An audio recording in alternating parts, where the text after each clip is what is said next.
दोस्तों, यह बात तो आपने सुनी होगी कि कर्मों का फल और भाग्य का लिखा कभी नहीं मिटता। हम अच्छे कर्म और बुरे कर्म नीचे धरती पर करते हैं और हम सोचते हैं कि हमें कोई नहीं देख रहा, लेकिन एक अलौकिक शक्ति है जो हमेशा हम पर नजर रखती है। जैसा बीज बोओगे वैसी ही फसल प्राप्त करोगे। ये कहावत आपने सुनी ही होगी, जैसे आप कर्म करोगे वैसा ही आपको फल भी प्राप्त होगा।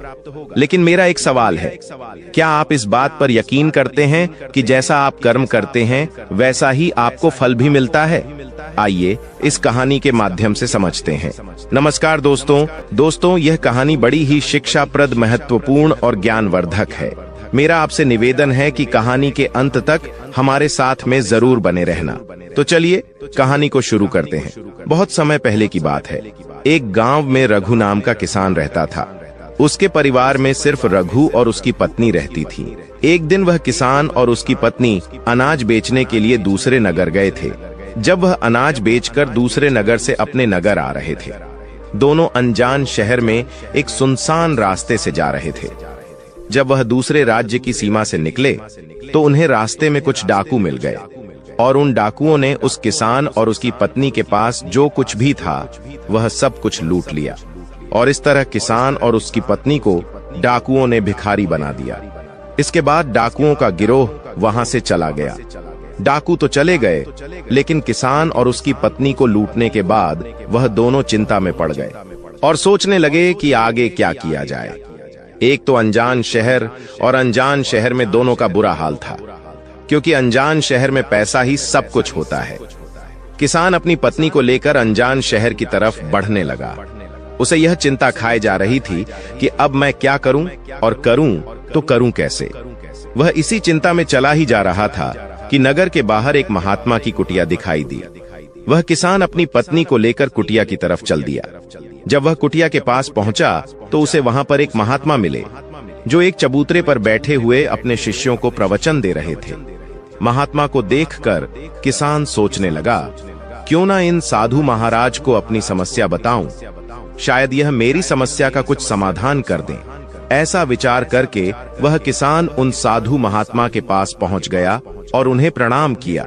फिर बहुत ही विनम्र स्वर में उसने अपनी समस्या उन महात्मा को बताई और कहने लगा, महाराज, यदि किसी तरह आप मेरी पत्नी को किसी सेठ के पास गिरवी रखवाकर मुझे कुछ पैसे दिलवा दें तो आपकी बड़ी कृपा होगी।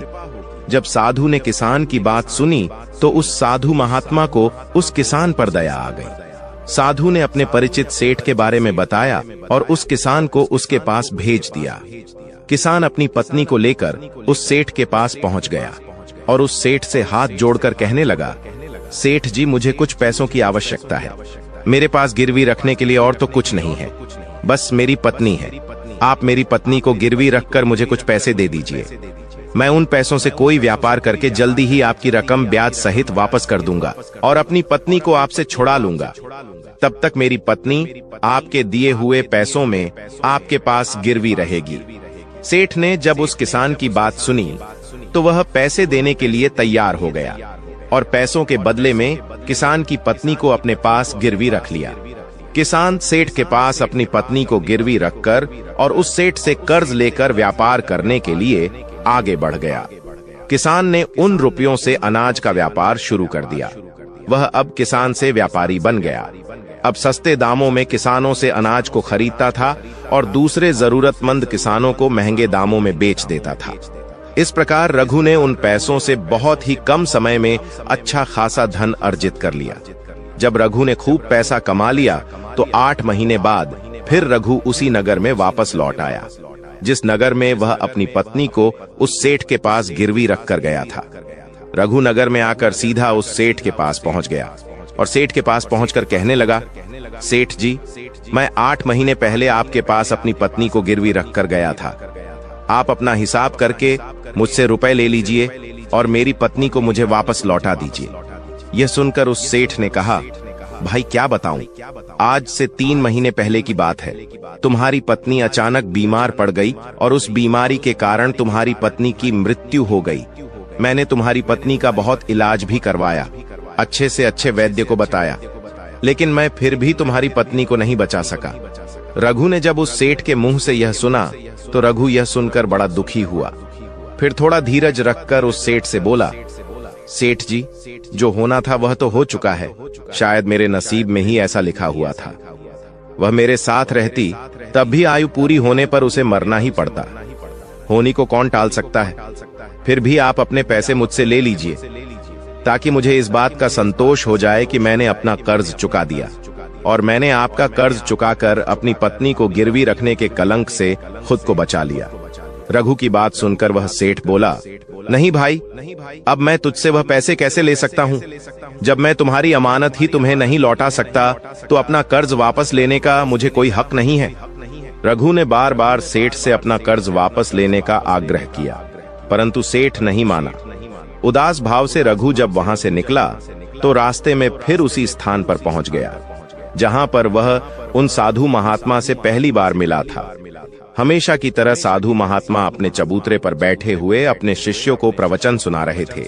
रघु भी मन की शांति के लिए वहीं पर जाकर बैठ गया और महात्मा के प्रवचन सुनने लगा। साधु महात्मा ने जब रघु को देखा तो साधु महात्मा उसे पहचान गए और उसका हालचाल पूछने लगे। रघु ने पूरा घटनाक्रम उन साधु महात्मा को बता दिया। वह साधु एक सिद्ध महात्मा थे। रघु की बात सुनकर उस साधु ने कहा, भाई, उस सेठ ने तेरे साथ धोखा किया है। तेरी पत्नी निश्चित रूप से जीवित है। भाई, तेरी पत्नी को या तो उस सेठ ने अपने घर में छुपा लिया है, या फिर उस सेठ ने तेरी पत्नी को अपने किसी परिचित के यहाँ दूर किसी जगह पर भेज दिया है। अब तू ऐसा कर, यहाँ के राजा के पास चला जा और राजा के दरबार में जाकर प्रार्थना करना कि राजा साहब मेरी पत्नी को सेठ से दिलवा दो, क्योंकि इस नगर का जो राजा है वह बहुत ही बुद्धिमान व्यक्ति है। वह निश्चित ही तेरी पत्नी को उस सेठ पर जोर डालकर तुझे दिलवा देगा। उसके दरबार में ही तुम्हारा फैसला होगा। जब रघु ने उस साधु महात्मा की बातों को सुना तो रघु उस साधु महात्मा की बात मानकर राजा के दरबार में जाने के लिए चल दिया। रघु राजा के दरबार में पहुंच गया और राजा के दरबार में पहुंचकर राजा से गुहार लगाने लगा कि महाराज, मेरी पत्नी को सेठ से मुझे दिलवा दीजिए। महाराज, मैंने सेठ के कुछ धन उधार लिया था। बदले में अपनी पत्नी को सेठ के पास गिरवी रख कर गया था। जब मैं धन लेकर अपनी पत्नी को उस सेठ के पास लेने गया तो वह कह रहा है कि उसका देहांत हो गया है। वह झूठ बोल रहा है। रघु की प्रार्थना सुनकर राजा ने सेठ को दरबार में बुलाया और उससे कहा, सेठ, क्या यह बात सच है कि यह किसान कुछ रुपयों के बदले में अपनी पत्नी को तुम्हारे पास गिरवी रख कर गया था? सेठ ने स्वीकार करते हुए कहा कि हाँ राजन, किसान की यह बात बिल्कुल सच है। राजा ने फिर कहा, तुम इसकी पत्नी को क्यों नहीं लौटा रहे हो? राजा की बात सुनकर वह सेठ बोला, कैसे लौटा सकता हूँ महाराज? मैंने इस किसान को बता तो दिया कि आज से 3 महीने पहले इसकी पत्नी की मृत्यु हो चुकी है। महाराज, अब मैं धर्मराज के पास जाकर तो इसकी पत्नी को वापस नहीं ला सकता। राजा ने पूछा, कोई गवाह है तुम्हारे पास जो इस बात की पुष्टि कर दे कि इसकी पत्नी की मृत्यु हो चुकी है? तो सेठ बोला, जी महाराज, इस बात की पुष्टि वह अच्छी तरह से कर देगा जिसने इस व्यापारी की पत्नी का इलाज किया था। वह 4 व्यक्ति भी इस बात की गवाही दे देंगे जो इसकी पत्नी को शमशान में जलाकर आए थे। उस सेठ ने यह बात इतने आत्मविश्वास के साथ कही कि राजा को भी उस पर भरोसा हो गया। तब राजा ने रघु से कहा, भाई, अगर तुम्हारी पत्नी जीवित होती तो हम तुम्हें अवश्य दिलवा देते। अब तो हमारी भी मजबूरी है। इस प्रकार राजा ने रघु को समझा बुझाकर वापस भेज दिया। रघु फिर से साधु महात्मा के पास पहुंच गया और जो कुछ दरबार में राजा और सेठ ने कहा वह सारी बातें साधु महात्मा को बता दी। यह सब सुनकर उस ज्ञानी महात्मा ने कहा, मैंने राजा को इतना विवेकहीन नहीं समझा था। मुझे दुख है कि उसने तुम्हारे साथ कोई न्याय नहीं किया। उस राजा ने सेठ की बातों पर तो यकीन कर लिया और तुम्हें समझा बुझाकर मेरे पास वापस भेज दिया। अब तुम मेरी एक बात सुनो। तुम एक बार फिर से राजा के पास जाओ और उसे कहना कि सिर्फ 3 घंटे के लिए वह अपनी राज गद्दी पर मुझे बैठने का अधिकार दे दें। तब मैं राजा को बताऊंगा कि न्याय कैसे किया जाता है और न्याय किसे कहते हैं। रघु एक बार फिर से राजा के दरबार में पहुंचा और जैसा उस साधु महात्मा ने कहा था उसने राजा से कह दिया। राजा ने रघु की यह बात सुनी तो यह सुनकर राजा ने कहा, मुझे 3 घंटे के लिए राजगद्दी छोड़ने में कोई ऐतराज नहीं है। यदि ऐसा करने से तुम्हें न्याय मिल जाएगा तो मैं 3 घंटे के लिए उस साधु महात्मा के लिए अपनी राजगद्दी छोड़ दूंगा। तुम उन महात्मा को राज दरबार में ले आओ। रघु ने जब राजा के यह वचन सुने तो रघु साधु महात्मा के पास गया और उन साधु महात्मा को राज दरबार में ले आया। जब साधु महात्मा राज दरबार में पहुंच गए तो राजा ने अपनी राजगद्दी उन साधु महात्मा को सौंप दी। फिर राजगद्दी पर विराजमान होते ही साधु महात्मा के सामने उस सेठ को दरबार में प्रस्तुत किया और उससे कहा, सेठ जी, आपने कहा कि इस किसान की पत्नी आपके पास रहते हुए 3 महीने पहले ही स्वर्ग सिधार गई और आपका कहना है कि आपके पास इसकी पत्नी के मरने के गवाह भी मौजूद हैं।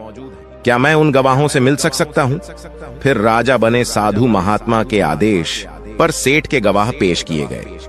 सबसे पहले साधु ने उस वैद्य को बुलाया जिसने रघु की पत्नी का इलाज किया था। साधु ने वैद्य से पूछा, क्यों भाई, आपने ही हरीश की पत्नी का इलाज किया था? वैद्य बोला, जी हुजूर, मैंने ही रघु की पत्नी का इलाज किया था। वैद्य की बात सुनकर वह साधु बोला, अच्छा वैद्य जी, मुझे ये बताओ कि तुम रघु की पत्नी का इलाज करने के लिए सेठ के घर जाते थे या फिर रघु की पत्नी इलाज करवाने के लिए तुम्हारे पास आती थी? राजा बने साधु महात्मा की बात सुनकर वह वैद्य राजा से बोला, महाराज सेठ जी मेरे औषधालय पर स्वयं आकर दवा ले जाते थे। साधु बोला, यानी तुम विश्वास के साथ यह नहीं कह सकते कि वह दवा सेठ रघु की पत्नी के लिए ही ले जाता था या फिर किसी और के लिए? साधु की बात सुनकर वह वैद्य बोला, हाँ महाराज, यह बात मैं यकीन के साथ तो नहीं कह सकता कि सेठ किसके लिए दवाई ले जाते थे, लेकिन सेठ जी मुझसे दवाई जरूर ले जाया करते थे। वैद्य की बात सुनकर वह साधु बोला, इसका मतलब तो यही हुआ कि तुम मरीज को बिना देखे ही दवाइयां देते हो। यह तो बहुत ही गंभीर है। तुम दवा के स्थान पर किसी को जहर भी तो दे सकते हो, और हो सकता है तुम्हारे द्वारा दिए हुए जहर से ही रघु की पत्नी की मृत्यु हुई हो। उस साधु की यह बातें सुनकर वैद्य का चेहरा डर के मारे पीला पड़ने लगा और वह भयभीत स्वर में बोला, नहीं हुजूर, ऐसा हरगिज नहीं हो सकता। मैं अपने किसी मरीज को दवा के बदले भला जहर क्यों दूंगा? और इस तरह से मेरी सारी मान प्रतिष्ठा भी धूल में मिल जाएगी। वैद्य की बात सुनकर वह साधु महात्मा बोले, अब तो तुम ऐसा ही कहोगे। मैं तुम्हें अपने कर्तव्य के प्रति लापरवाही करने के और एक मरीज के जीवन से खिलवाड़ करने के अपराध में 50 कोड़े लगाने का आदेश देने जा रहा हूं। इसके साथ ही तुम्हारा मुंह काला करके सारे नगर में तुम्हें घुमाया भी जाएगा। अब तुम सोच लो, वैद्य सच बोलोगे या फिर मैं सैनिकों को तुम्हें गिरफ्तार करने का आदेश दूं? यह सुनकर वैद्य का शरीर कांपने लगा और वह उस साधु के कदमों में जा गिरा और बोला, हुजूर, मुझे माफ कर दीजिए। मैं स्वीकार करता हूं कि मैंने सेठ के किसी मरीज का कोई भी इलाज नहीं किया। सेठ ने तो मुझे पैसे दिए थे और कहा था कि यदि गवाही की आवश्यकता पड़े तो ऐसा कहकर उसके पक्ष में गवाही दे दूं। बस मेरा इतना ही अपराध है कि मैंने लालच में आकर इस सेठ का प्रस्ताव स्वीकार कर लिया। राजा बने साधु महात्मा ने कहा, वैद्य जी, कुछ भी हो, आपने अपराध तो किया है, इसलिए मैं तुम्हें झूठी गवाही के इल्जाम में 100 कोड़े लगाने का आदेश देता हूं। साधु महात्मा के आदेश का राजा के सैनिकों ने तुरंत ही पालन किया। सैनिकों ने तत्काल ही उस वैद्य को पकड़ लिया और भरे दरबार में उसे कोड़े लगाने लगे। पहला कोड़ा लगते ही वह जोर से चीख पड़ा और कहने लगा, महाराज मुझ पर रहम कीजिए, महाराज मुझ पर दया कीजिए, मैं मर जाऊंगा। हर कोड़े के साथ उसके गले से करुणामय आवाजें निकलने लगीं।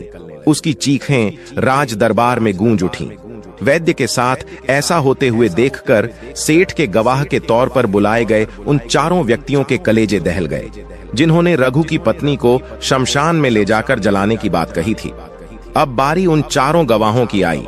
साधु महात्मा ने उनसे पूछा, तुम लोगों का कहना है कि तुम चारों ने इस रघु किसान की मृत पत्नी का शव ले जाकर शमशान में उसे जलाकर आए थे।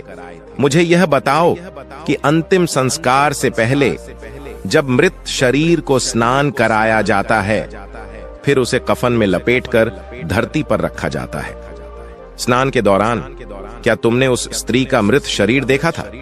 यह सुनकर उस सेठ के चारों गवाह कहने लगे, नहीं हुजूर, उसका मृत शरीर तो हमने देखा ही नहीं था।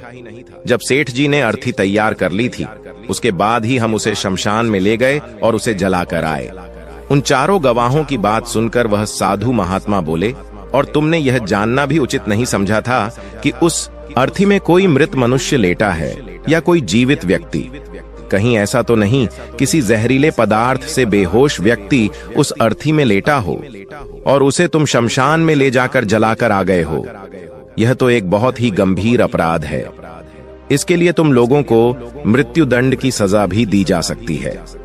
वह चारों गवाह वैद्य की पिटाई देखकर पहले से ही भयभीत थे। जब उन्होंने साधु महात्मा के मुख से मृत्यु दंड की बात सुनी तो वह सुनकर उन सभी के हाथ पांव मानो बिल्कुल ही ठंडे पड़ गए हों। साधु ने विनय भाव से सेठ की तरफ देखा। जैसे ही उस साधु महात्मा ने सेठ की तरफ देखा तो सेठ का चेहरा ऐसे काला पड़ गया। साधु ने सेठ से कहा, सेठ जी, तुम्हारे पांचों गवाहों की तो पहले ही हवा निकल गई। अब तुम बताओ कि किसी की इच्छा के विपरीत किसी की पत्नी को जबरदस्ती घर में रखना और अमानत में खयानात के अपराध में तुम कौन सी सजा पाना पसंद करोगे? साधु महात्मा की बात सुनकर सेठ का चेहरा एकदम से सफेद पड़ गया। उसके मुंह से कोई बोल नहीं निकल सका। राजा बने साधु ने कहा, सेठ, इससे पहले कि मैं तुम्हें 10 साल का कठोर कारावास की सजा दे दूं, अभी भी समय है कि तुम इस रघु किसान की पत्नी को दरबार में हाजिर कर दो। सजा के डर से सेठ ने तुरंत अपने सेवकों को अपने घर भेजा और सेवकों को घर भेजकर रघु की पत्नी को दरबार में प्रस्तुत कर दिया। साधु ने सेठ से लेकर रघु को उसकी पत्नी सौंप दी और सेठ को झूठी गवाही के अपराध में 5 महीने की कैद की सजा सुना दी। उन चारों गवाहों को भी कड़ी से कड़ी सजा दी गई, जिन्होंने रघु की पत्नी का शव शमशान में ले जाने की झूठी गवाही दी थी। यह देखकर राजा आश्चर्यचकित रह गया और साधु के सामने हाथ जोड़कर बोला, महात्मा, आप धन्य हैं। आपने मुझे सिखा दिया कि न्याय कैसे किया जाता है। राजा की बात सुनकर वह साधु महात्मा बोला, राजन, मेरी 3 बातें सदैव याद रखना कि कभी भी इन 3 स्थानों पर अपनी पत्नी को अकेला नहीं छोड़ना चाहिए। अब हम आपको बताते हैं। जिन स्थानों पर यदि कोई अपनी पत्नी को अकेला छोड़ता है तो उसे बहुत ही पश्चाताप करना पड़ता है। पहला स्थान है, अगर आपकी पत्नी को कोई बीमारी घेर ले और वह बीमार पड़ जाए तो ऐसी स्थिति में कभी भी उसको बीमारी में अकेला छोड़कर नहीं जाना चाहिए, क्योंकि जब कोई मनुष्य किसी स्त्री से विवाह करता है तो विवाह के समय वचन देता है कि मैं तेरे सुख दुख में और आजीवन तुम्हारे साथ रहूंगा। इसलिए बीमारी की हालत में उसके साथ सदैव बने रहिए और उसकी देखभाल करिए। जिस तरीके से पत्नी अपने पति की सेवा करती है, उसी तरह से पति का भी कर्तव्य बनता है कि अपनी पत्नी की सेवा में हमेशा तत्पर रहे। यह आपका कर्तव्य है। दूसरा स्थान है, अगर आपकी पत्नी निर्दोष है और कोई उस पर झूठा लांछन लगाता है तो ऐसी स्थिति में सदैव तुम्हें उसके साथ खड़े रहना चाहिए, क्योंकि एक लड़की अपने माता पिता का घर इसी आस में छोड़कर आती है कि पति मेरी भावनाओं को समझेगा और हर स्थिति में मेरा साथ देगा। इसलिए दुनिया वाले उस पर कोई झूठा दोष लगा रहे हैं तो आपको अपनी अर्धांगिनी के साथ खड़े रहना चाहिए। ऐसे समय में उसको कभी भी अकेला नहीं छोड़ना चाहिए, या कभी कोई ऐसी स्थिति आए तो उस समय तुम्हें अपनी पत्नी को बोलना चाहिए कि तुम बिल्कुल भी चिंता मत करो, मैं तुम्हारे साथ खड़ा हूँ। तीसरा स्थान है, कभी भूलकर भी अपनी पत्नी को पराये पुरुषों के पास नहीं छोड़ना। किसी भी परिस्थिति में अपनी पत्नी को किसी अन्य पुरुष के साथ अकेला नहीं छोड़ना चाहिए, क्योंकि आज के समय में किसी का कुछ नहीं पता, कौन कब और किसके साथ दगा कर दे। साधु महात्मा की बात सुनकर रघु और राजा को भी समझ आ गई। दोस्तों, आपने आज के इस वीडियो से क्या सीखा वह मुझे आप कमेंट में बता सकते हैं। इसी के साथ में उम्मीद है कि आपको आज की वीडियो पसंद आई होगी, तो इस वीडियो को उस इंसान को शेयर करें जिससे यह कहानी सुनने की जरूरत है, और उसी के ठीक बाद चैनल को सब्सक्राइब करें। तो चलिए फिर मिलते हैं ऐसी एक और नई वीडियो में एक नए मैसेज के साथ। तब तक के लिए अपना ख्याल रखें। धन्यवाद और नमो बुद्धाय।